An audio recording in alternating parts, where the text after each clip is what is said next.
नमस्कार। आज की इस वीडियो में दैनिक जागरण के संपादकीय से 469 शब्दों के डिक्टेशन को हम लोग लेने वाले हैं। लेकिन अगर आपको ये नहीं पता है कि इन 469 शब्दों की आउटलाइंस क्या होंगी, तो आप हमारे शॉर्ट हैंड टीम ऐप को प्ले स्टोर से डाउनलोड कर सकते हैं।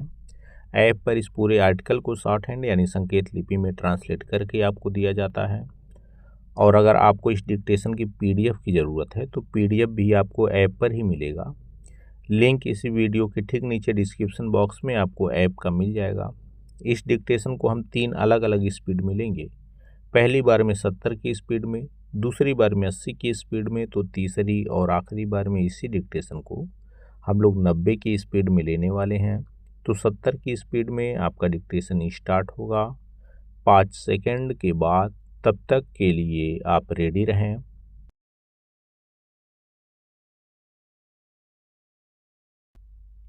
स्टार्ट।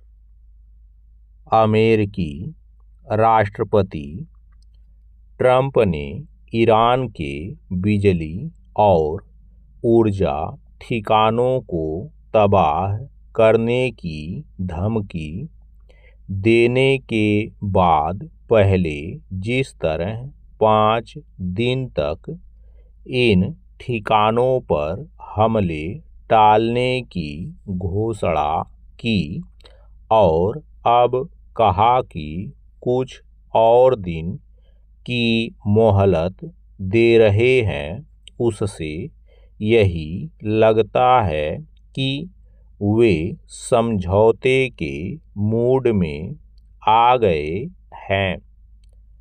हालांकि रह रहकर वे ईरान को धमकाते भी हैं, पर उन्होंने जिस तरह होर्मुज समुद्री मार्ग खोलने के लिए भी समय सीमा बढ़ा दी, उससे यही लगता है कि वे किसी तरह इस युद्ध से निकलना चाह रहे हैं।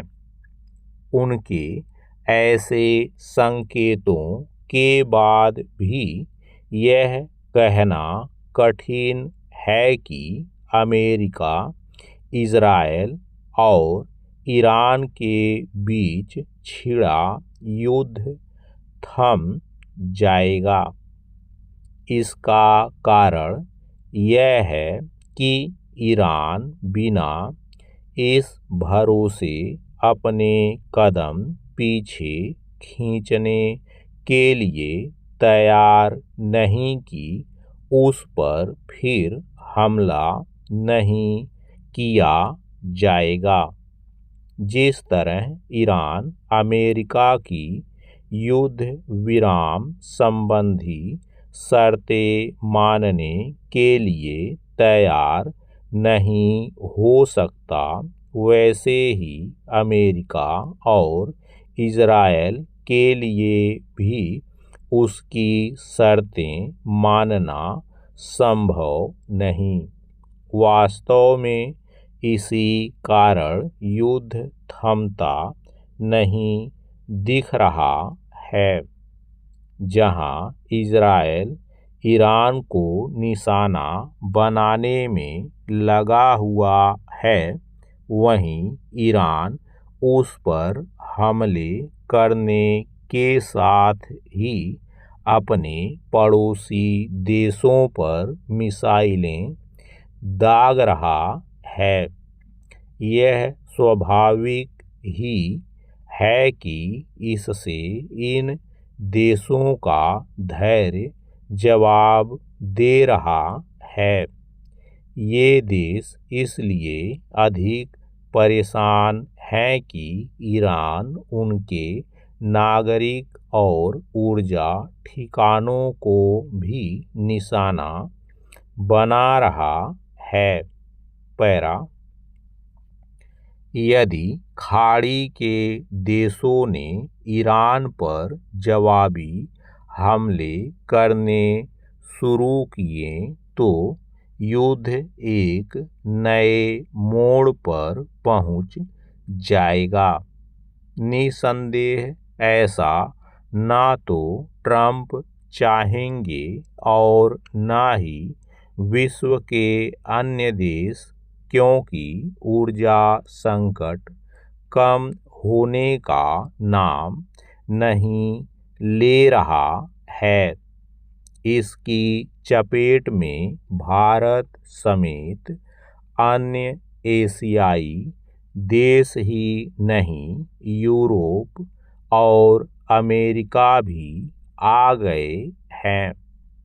इस ऊर्जा संकट के लिए प्रत्यक्ष रूप से तो ईरान जिम्मेदार है, जिसने होर्मुज जल मार्ग बाधित कर रखा है, पर परोक्ष जिम्मेदार अमेरिका ही है, जिसने बिना कुछ सोचे समझे इजराइल के साथ मिलकर ईरान पर हमला बोल दिया। ईरान ने अपनी जवाबी कार्रवाई से न केवल अमेरिका इजराइल को तंग किया है, बल्कि पड़ोसी देशों को भी। यदि ईरान और अधिक समय तक जवाबी कार्रवाई करने में समर्थ बना रहता है, तो अमेरिकी राष्ट्रपति को अपना रुख और नरम करने के लिए बाध्य होना पड़ सकता है। इस स्थिति में उनका प्रभाव कम ही होगा, न केवल अमेरिका में बल्कि अंतर्राष्ट्रीय मंचों पर भी।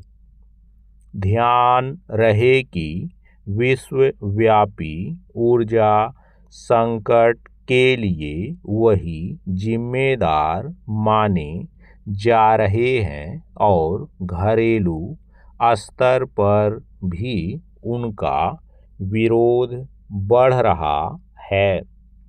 ईरान युद्ध के पहले उन्होंने जिस तरह वेनेजुएला पर हमला किया और अपनी मनमानी टैरिफ नीति से अपने मित्र देशों समेत दुनिया भर को तंग किया, उसके चलते उनकी विश्वसनीयता और साख पहले ही कम हो चुकी है। स्टॉप।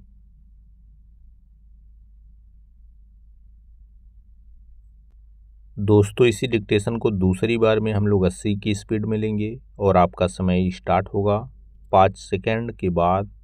तब तक के लिए आप रेडी रहें।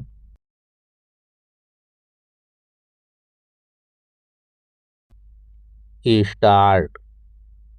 अमेरिकी राष्ट्रपति ट्रंप ने ईरान के बिजली और ऊर्जा ठिकानों को तबाह करने की धमकी देने के बाद पहले जिस तरह 5 दिन तक इन ठिकानों पर हमले टालने की घोषणा की और अब कहा कि कुछ और दिन की मोहलत दे रहे हैं, उससे यही लगता है कि वे समझौते के मूड में आ गए हैं।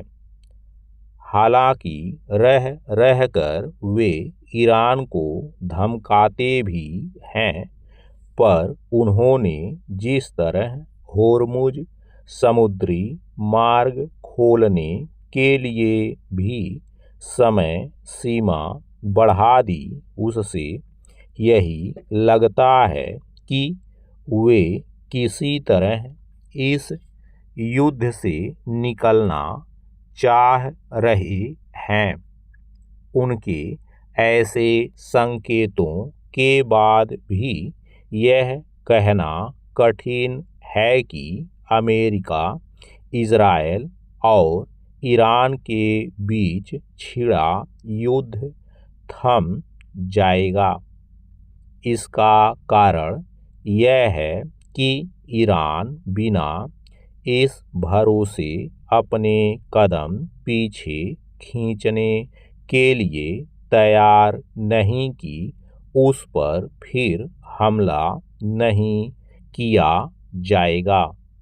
जिस तरह ईरान अमेरिका की युद्ध विराम संबंधी शर्तें मानने के लिए तैयार नहीं हो सकता, वैसे ही अमेरिका और इजरायल के लिए भी उसकी शर्तें मानना संभव नहीं।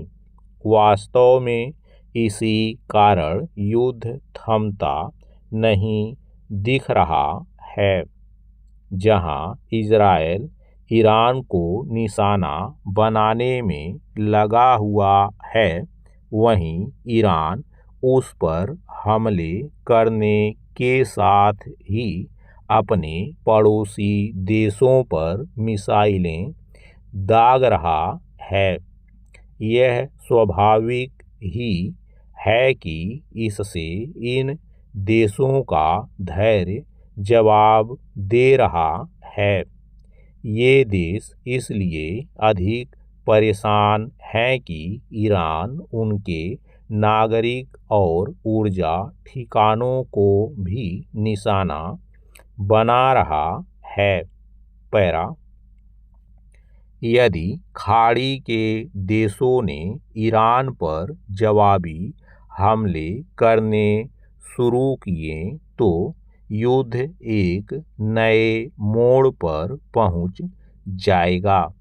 निसंदेह ऐसा ना तो ट्रंप चाहेंगे और ना ही विश्व के अन्य देश, क्योंकि ऊर्जा संकट कम होने का नाम नहीं ले रहा है।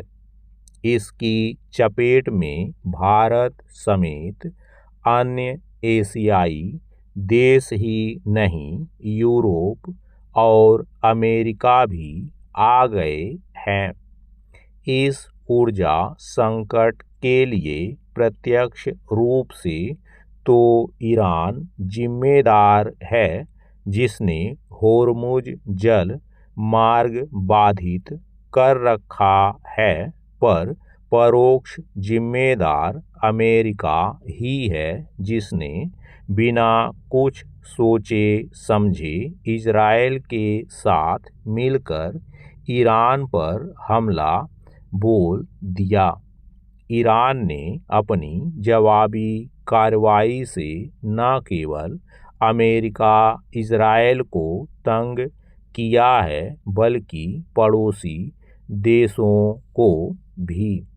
यदि ईरान और अधिक समय तक जवाबी कार्रवाई करने में समर्थ बना रहता है तो अमेरिकी राष्ट्रपति को अपना रुख और नरम करने के लिए बाध्य होना पड़ सकता है।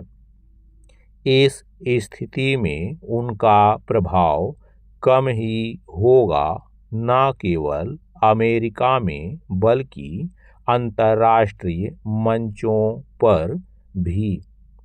ध्यान रहे कि विश्वव्यापी ऊर्जा संकट के लिए वही जिम्मेदार माने जा रहे हैं और घरेलू स्तर पर भी उनका विरोध बढ़ रहा है।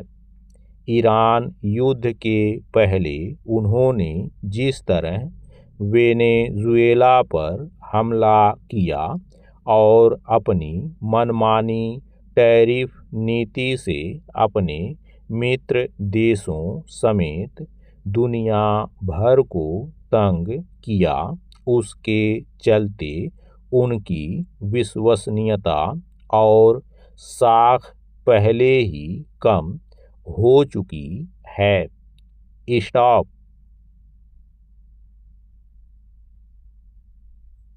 दोस्तों, इसी डिक्टेशन को तीसरी और आखिरी बार में हम लोग 90 की स्पीड में लेंगे और आपका समय स्टार्ट होगा 5 सेकंड के बाद। तब तक के लिए आप रेडी रहें।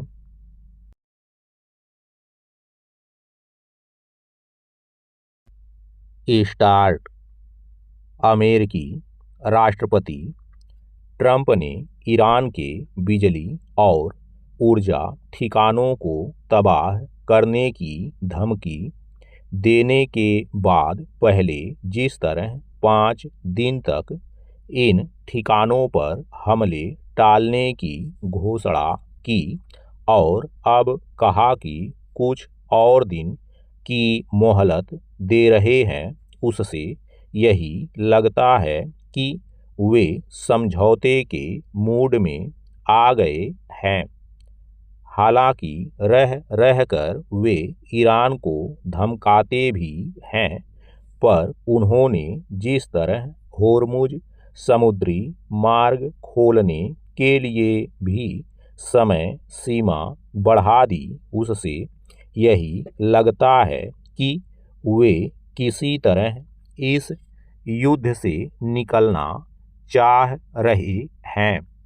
उनके ऐसे संकेतों के बाद भी यह कहना कठिन है कि अमेरिका, इजरायल और ईरान के बीच छिड़ा युद्ध थम जाएगा। इसका कारण यह है कि ईरान बिना इस भरोसे अपने कदम पीछे खींचने के लिए तैयार नहीं कि उस पर फिर हमला नहीं किया जाएगा। जिस तरह ईरान अमेरिका की युद्ध विराम संबंधी शर्तें मानने के लिए तैयार नहीं हो सकता, वैसे ही अमेरिका और इजरायल के लिए भी उसकी शर्तें मानना संभव नहीं। वास्तव में इसी कारण युद्ध थमता नहीं दिख रहा है। जहां इजरायल ईरान को निशाना बनाने में लगा हुआ है, वहीं ईरान उस पर हमले करने के साथ ही अपने पड़ोसी देशों पर मिसाइलें दाग रहा है। यह स्वाभाविक ही है कि इससे इन देशों का धैर्य जवाब दे रहा है। ये देश इसलिए अधिक परेशान हैं कि ईरान उनके नागरिक और ऊर्जा ठिकानों को भी निशाना बना रहा है। पैरा, यदि खाड़ी के देशों ने ईरान पर जवाबी हमले करने शुरू किए तो युद्ध एक नए मोड़ पर पहुंच जाएगा। निसंदेह ऐसा ना तो ट्रंप चाहेंगे और ना ही विश्व के अन्य देश, क्योंकि ऊर्जा संकट कम होने का नाम नहीं ले रहा है। इसकी चपेट में भारत समेत अन्य एशियाई देश ही नहीं, यूरोप और अमेरिका भी आ गए हैं। इस ऊर्जा संकट के लिए प्रत्यक्ष रूप से तो ईरान जिम्मेदार है, जिसने होर्मुज जल मार्ग बाधित कर रखा है, पर परोक्ष जिम्मेदार अमेरिका ही है, जिसने बिना कुछ सोचे समझे इजरायल के साथ मिलकर ईरान पर हमला बोल दिया। ईरान ने अपनी जवाबी कार्रवाई से न केवल अमेरिका, इजरायल को तंग किया है, बल्कि पड़ोसी देशों को भी। यदि ईरान और अधिक समय तक जवाबी कार्रवाई करने में समर्थ बना रहता है, तो अमेरिकी राष्ट्रपति को अपना रुख और नरम करने के लिए बाध्य होना पड़ सकता है। इस स्थिति में उनका प्रभाव कम ही होगा, न केवल अमेरिका में बल्कि अंतर्राष्ट्रीय मंचों पर भी। ध्यान रहे कि विश्वव्यापी ऊर्जा संकट के लिए वही जिम्मेदार माने जा रहे हैं और घरेलू स्तर पर भी उनका विरोध बढ़ रहा है।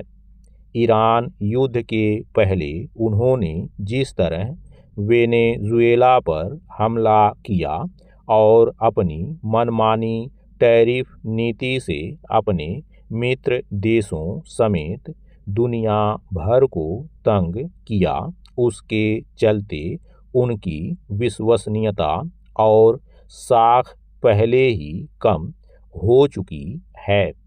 स्टॉप